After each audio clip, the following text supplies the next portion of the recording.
John 5.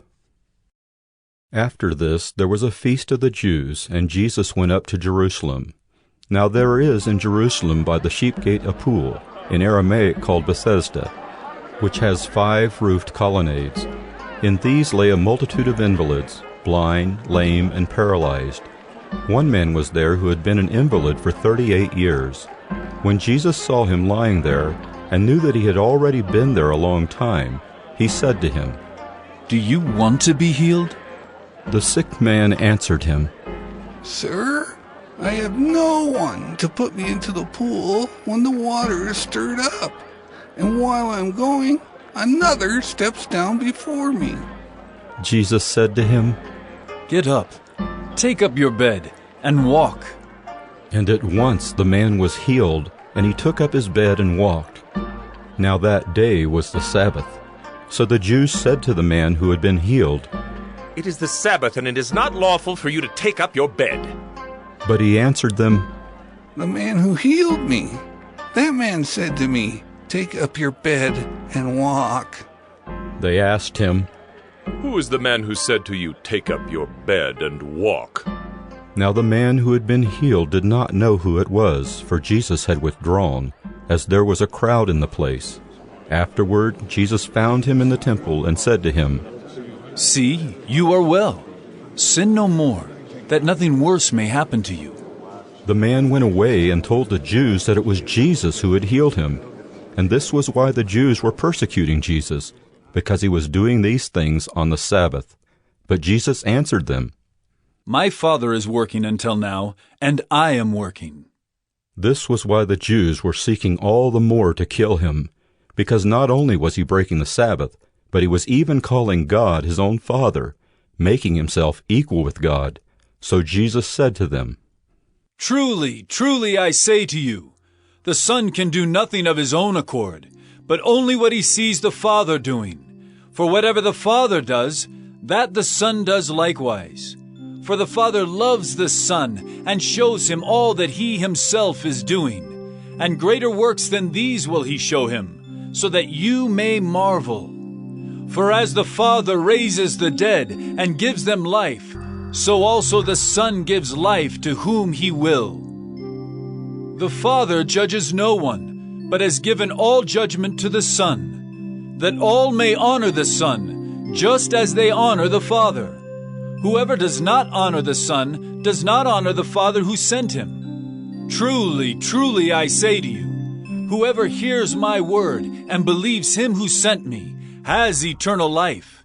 He does not come into judgment, but has passed from death to life. Truly, truly I say to you, an hour is coming and is now here, when the dead will hear the voice of the Son of God, and those who hear will live.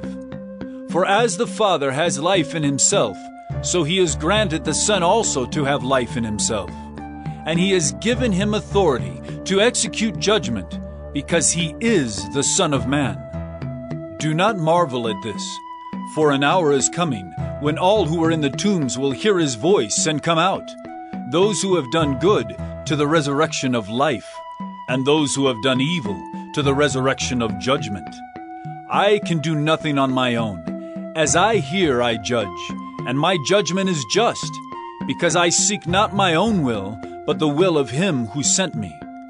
If I alone bear witness about myself, my testimony is not deemed true. There is another who bears witness about me, and I know that the testimony that he bears about me is true. You sent to John, and he has borne witness to the truth. Not that the testimony that I receive is from man, but I say these things so that you may be saved. He was a burning and shining lamp, and you were willing to rejoice for a while in his light. But the testimony that I have is greater than that of John. For the works that the Father has given me to accomplish, the very works that I am doing, bear witness about me, that the Father has sent me. And the Father who sent me has himself borne witness about me. His voice you have never heard, his form you have never seen, and you do not have his word abiding in you, for you do not believe the one whom he has sent. You search the Scriptures because you think that in them you have eternal life, and it is they that bear witness about me. Yet you refuse to come to me, that you may have life.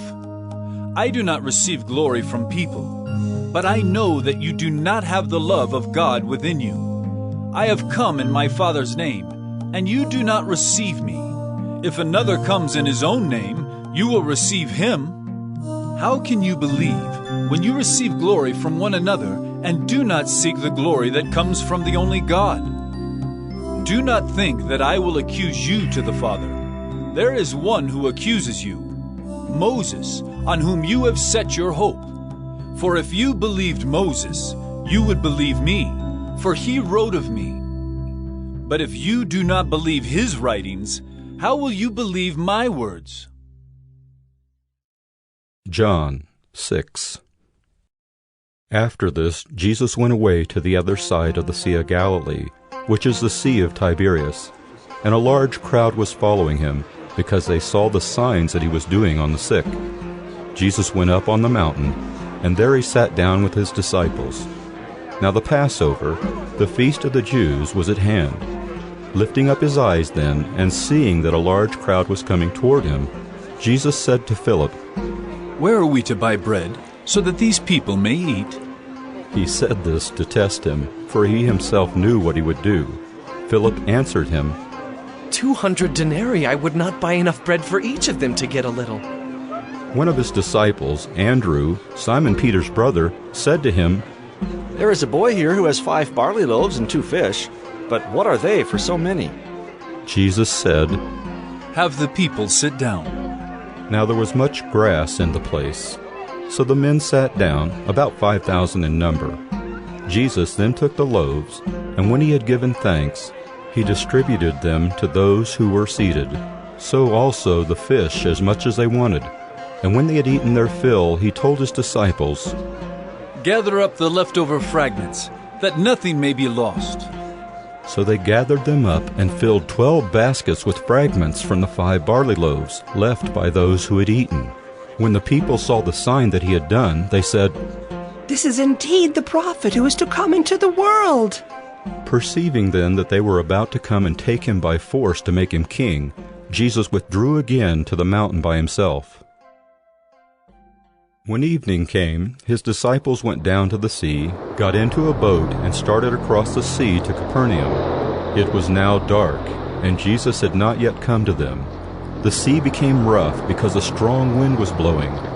When they had rowed about 3 or 4 miles, they saw Jesus walking on the sea and coming near the boat, and they were frightened. But he said to them, It is I!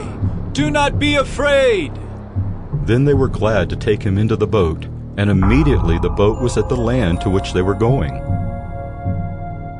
On the next day, the crowd that remained on the other side of the sea saw that there had been only one boat there, and that Jesus had not entered the boat with his disciples, but that his disciples had gone away alone. Other boats from Tiberias came near the place where they had eaten the bread after the Lord had given thanks. So when the crowd saw that Jesus was not there, nor his disciples, they themselves got into the boats and went to Capernaum, seeking Jesus. When they found him on the other side of the sea, they said to him, Rabbi, when did you come here? Jesus answered them, Truly, truly, I say to you, you are seeking me not because you saw signs, but because you ate your fill of the loaves. Do not labor for the food that perishes, but for the food that endures to eternal life, which the Son of Man will give to you. For on him God the Father has set his seal. Then they said to him, What must we do to be doing the works of God? Jesus answered them, This is the work of God, that you believe in him whom he has sent. So they said to him, Then what sign do you do that we may see and believe you? What work do you perform? Our fathers ate the manna in the wilderness. As it is written, he gave them bread from heaven to eat. Jesus then said to them, Truly, truly, I say to you, it was not Moses who gave you the bread from heaven, but my Father gives you the true bread from heaven. For the bread of God is he who comes down from heaven and gives life to the world. They said to him, Sir, Give us this bread always." Jesus said to them, I am the bread of life. Whoever comes to me shall not hunger, and whoever believes in me shall never thirst. But I said to you that you have seen me, and yet do not believe. All that the Father gives me will come to me, and whoever comes to me I will never cast out.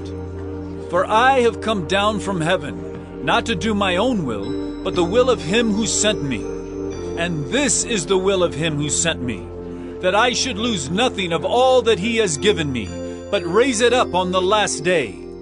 For this is the will of my Father, that everyone who looks on the Son and believes in him should have eternal life, and I will raise him up on the last day."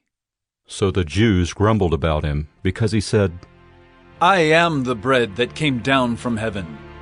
They said, "Is not this Jesus, the son of Joseph, whose father and mother we know? How does he now say, 'I have come down from heaven'?" Jesus answered them, Do not grumble among yourselves. No one can come to me unless the Father who sent me draws him, and I will raise him up on the last day. It is written in the prophets, and they will all be taught by God. Everyone who has heard and learned from the Father comes to me. Not that anyone has seen the Father, except he who is from God. He has seen the Father. Truly, truly, I say to you, whoever believes has eternal life. I am the bread of life. Your fathers ate the manna in the wilderness, and they died. This is the bread that comes down from heaven, so that one may eat of it and not die. I am the living bread that came down from heaven. If anyone eats of this bread, he will live forever. And the bread that I will give for the life of the world is my flesh. The Jews then disputed among themselves, saying, How can this man give us his flesh to eat? So Jesus said to them, Truly, truly, I say to you, unless you eat the flesh of the Son of Man and drink his blood, you have no life in you. Whoever feeds on my flesh and drinks my blood has eternal life, and I will raise him up on the last day.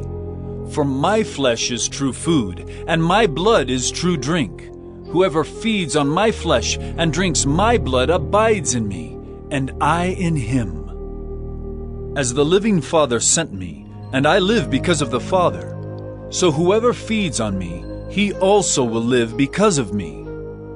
This is the bread that came down from heaven, not like the bread the fathers ate and died. Whoever feeds on this bread will live forever. Jesus said these things in the synagogue as he taught at Capernaum.